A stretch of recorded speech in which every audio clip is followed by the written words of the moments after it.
Hey everyone, in this video I'll show you how to add motion blur to any montage clip in Adobe Premiere Pro. Let's jump into the screen. You need to download a plugin called RSMB. This is a premium plugin, so you will need to buy it. The official plugin link will be given in the description.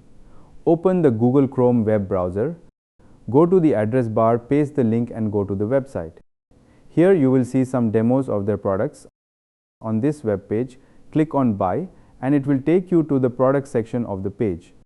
Now you can purchase any of the following products because we will use the base RSMB effect and it's available in every package. Let's go to Premiere Pro now. You can see that I've already imported my video into the timeline. If I play this, you'll see that this is a basic recording. Now we're going to add motion blur to it. To do this, go to Sequence, then Sequence Settings.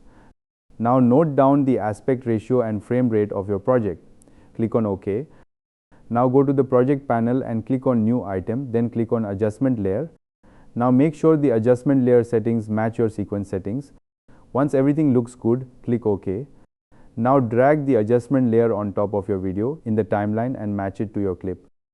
Go to the Effects panel and search for RSMB. Drag the RSMB effect onto the adjustment layer.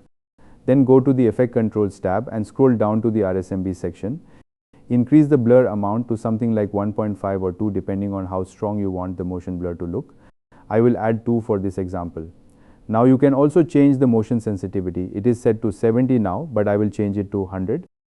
Next, go to Sequence and click on Render In to Out.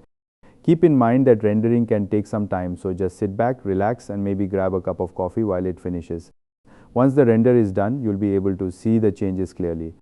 Let's play the video now. That's it. You've successfully added motion blur to your montage.